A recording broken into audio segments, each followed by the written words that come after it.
ఈ క్వశ్చన్ అయితే మస్తు గమ్మత్తి. ఈ రెండు విఎస్ఏక్యూ ఎస్ఏక్యూలో వస్తాయి మ్యాక్సిమమ్. ఆ రెండు కలిపేసి ఎల్ఏక్యూలో ఇచ్చిండు. సింపుల్ ఉంటుంది. సొల్యూషన్ ఫస్ట్ వన్ చేద్దాం. గివెన్ అని తీసుకోం దీనికి, ఎందుకంటే మనం స్టార్టింగే అజ్యూమ్ చేసుకుందాం ఏమని, లెట్ y ఈక్వల్స్ టు అని. ఎందుకంటే ఏమి ఇవ్వలేడు కదా, మనం ఎప్పుడైనా dy/dx అని తీసుకుంటాం కాబట్టి log of tan 5x అంతే కదా.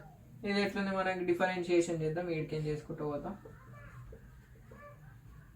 అప్పుడు ఏమవుతుంది, dy/dx equals to dy/dx of log of tan 5x. So మనం ఏమనుకుంటాం, దీన్ని మొత్తం x అనుకుందాం. dy/dx ఆఫ్ log x ఎంత మనకి 1/x, 1/tan 5x. సో మనం అజ్యూమ్ చేస్తున్నాం కాబట్టి ఇంటూ అని పెట్టుకొని మళ్ళీ dy/dx ఆఫ్ tan 5x అని పెట్టుకుంటాం. దీన్ని మనం ఏమంటాం, చైన్ రూల్ అంటాం. అది తెలిసిందే కదా. ఫార్ములా మళ్ళీ రాద్దామా అంటే ఏం అవసరం లేదు, డైరెక్ట్ డివైడ్ రాద్దాం.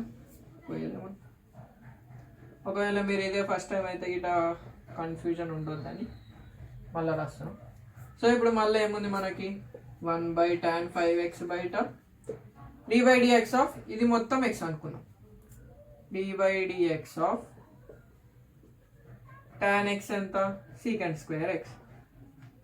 So into secant square 5x. మళ్ళా ఇది x ఉందా, కాదు 5x ఉంది కదా, dy/dx of 5x.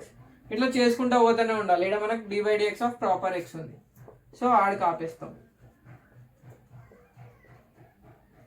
dy/dx of x 5 into 1 that is 5 అందుకని.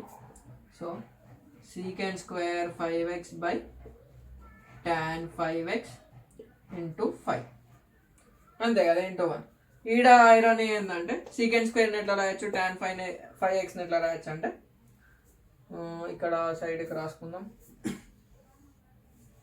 secant square ఏం రాసుకోవచ్చు మనము, secant xని 1/cos x రాసుకోవచ్చు.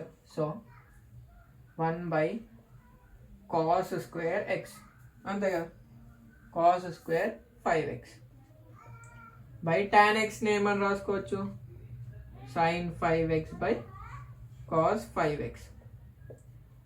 tan x equals to sin x by cos x. దీనికి సిన్స్ అవసరం లేదు, మీ అండర్స్టాండింగ్ కోసం చెప్తున్నాం. ఇంటూ 5 అట్లనే. సో ఈడ ఒక cos 5x, ఈడ ఒక cos 5x క్యాన్సిల్. ఇప్పుడు ఏమవుతుంది, 1/cos 5x by sin 5x కదా, ఇంటూ 5. సో ఇది మీరు పోతే ఏమవుతుంది, 1/sin 5x into cos 5x into 5. So మొత్తం ఆన్సర్ ఏమని రాసుకోవచ్చు, 5/sin 5x cos 5x లేదా 10/sin 10x ఇట్లా ఇట్లా రాసుకోవచ్చు. ఎందుకంటే దీనికి మనం 2తో మల్టిప్లై అండ్ డివైడ్ చేసినాం అనుకో, 2 5s are 10, 2 sin a cos a sin 2a అది గిట్లా రాసేసుకుందాం, అయిపోతుంది.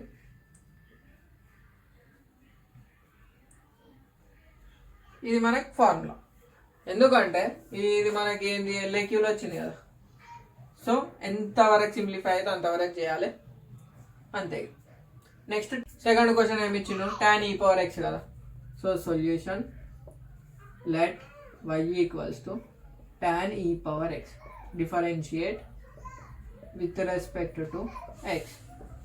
dy/dx equals to dy/dx of tan of e power x. So దీన్ని మనం ఏమనుకుంటాం, x అనుకుంటాం, అజ్యూమ్ చేసుకుంటాం కదా. dy/dx ఆఫ్ tan x ఏం తెలుసు, secant square x అని తెలుసు, అవునా. Since so secant square e power x into dy/dx of e power x. ఇది మనకి dead easy. secant square e power x, dy/dx of e power x అంటే e power x into ఈడ. So ఇది రాసేటప్పుడు ఏం రాసామంటే e power x into secant square e power x. ఈడ e power x ని మనం యాంగిల్ అంటాము, యాంగిల్ అనుకుంటాం, అందుకే కామన్ తీయలే మనము. సో ఇదే ఆన్సర్. అందుకే ఇంతకు ముందుది ఇది కల్పించిండు ఎల్ఏక్యూలో.